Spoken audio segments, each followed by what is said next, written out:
माँ का इंतज़ार हिस्सा दोयम पार्ट 2। इस होटल में नहीं रह सकते, ज़्यादा से ज़्यादा 1 हफ़्ता रह सकेंगे। कोई मकान किराए पर तलाश करना होगा। अभी 4th ईयर के पर्चे देने हैं, ये सारे मसले हल हो जाएंगे। लेकिन वालिदैन को जब पता चलेगा कि हम निकल आए हैं, वो हमको तलाश करेंगे, इसका क्या होगा? इस सवाल पर मुनीर ने मुतफ़िक्र होकर कहा, हाँ, ये ज़्यादा संगीन मसला है। मुझ पर पुलिस केस भी बन सकता है और वो अगवा का पर्चा दर्ज कर सकते हैं। मैंने अपने घर वालों को भी नहीं बताया है। यकीनन इनको पुलिस गिरफ्तार करेगी। मुश्किलात का सामना इन्हें करना पड़ेगा। ये बातें हम डिस्कस कर रहे थे और परेशान हो रहे थे कि घर से कदम निकालते वक्त तो ऐसा कुछ सोचा नहीं था और अब ये बातें सोच रहे थे। इस वक्त आंखों पर इश्क की पट्टी बंधी हुई थी। माशरती हक़ाइक़ और मुश्किलात ज़हन में ही नहीं आए थे और ये हकीकी अफरियत मुँह फाड़े सामने खड़े थे। मनीर ने कहा, मैं आसिफ वकील के पास जाता हूँ और कोर्ट मैरिज की बात करता हूँ। देखो वो क्या टाइम देता है, फिर तुमको ले चलूँगा। तुम होटल के कमरे को अंदर से लॉक कर लेना। जब तक कि मैं ना आऊँ, दरवाज़ा बजे भी तो मत खोलना।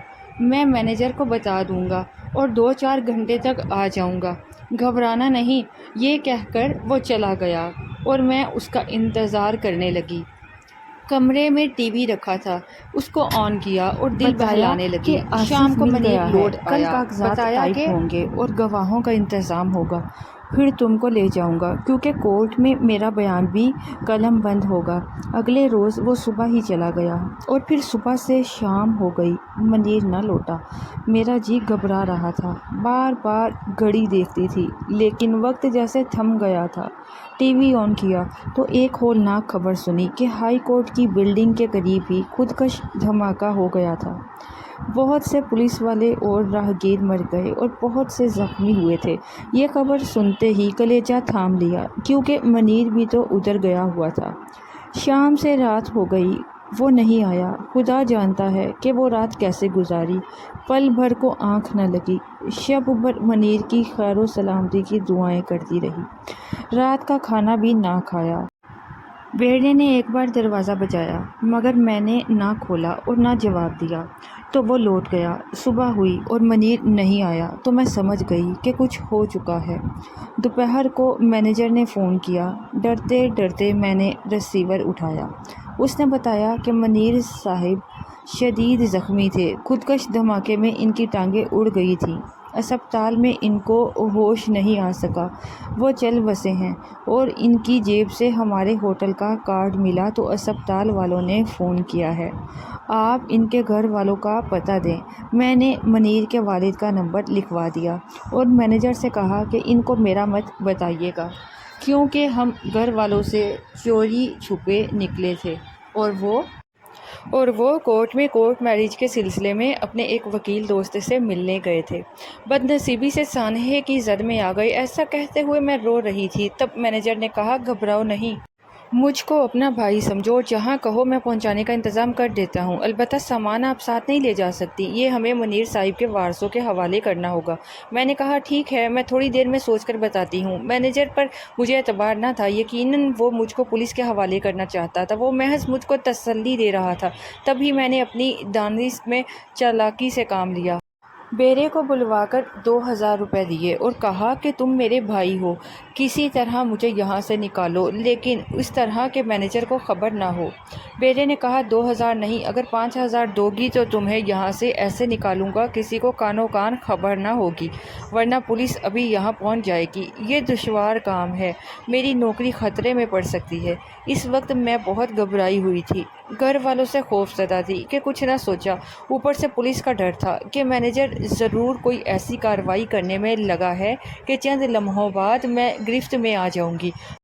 हालांकि बम धमाके में जान बहक होना मुनीर के लिए तो एक हादसाती सानहा था, मगर मेरा इसके साथ घर से भाग आना जुर्म ही गर्दाना जाता।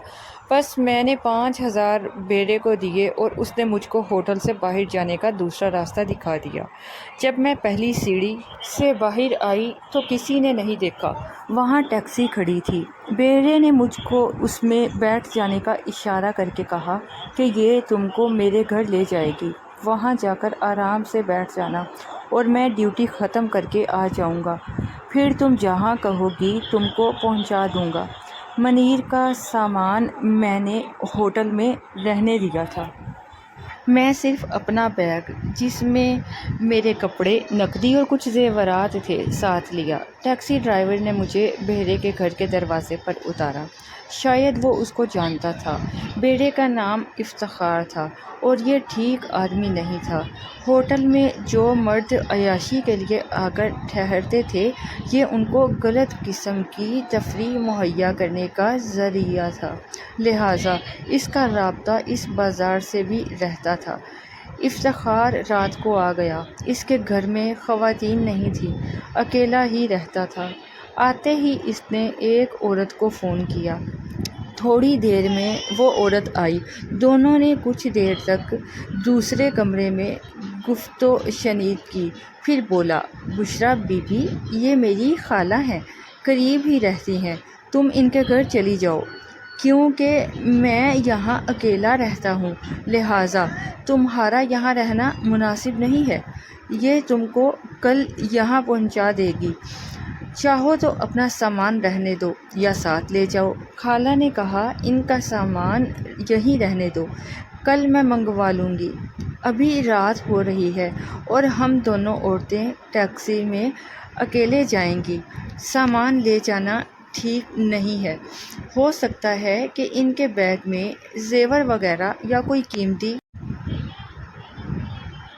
کوئی قیمتی سامان بھی ہو۔ میں منیر کی ہلاکت کے صدمے سے نیم جان تھی، اوپر سے خالہ کی ہمدردانہ باتیں، اور بار بار گلے لگا کر کہتی تھی، مت رو میری بچی، رونا نہیں، مجھے ماں سمجھو، جیسا کہو گی ویسا ہی ہوگا، بھروسہ رکھو، کل تک تجھے تیرے گھر پہنچا دوں گی۔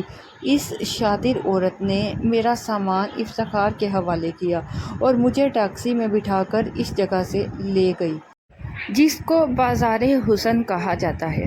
میں جب یہاں آئی اور ماحول کا اندازہ ہوا تو ہکا بکا رہ گئی، منیر کے مرنے کا غم بھی بھول گئی۔ سامنے اپنی عزت کی موت نظر آ رہی تھی۔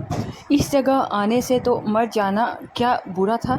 کاش میں منیر کے ساتھ ہی بم دھماکے میں اڑ جاتی۔ میں تھر تھر کانپ رہی تھی۔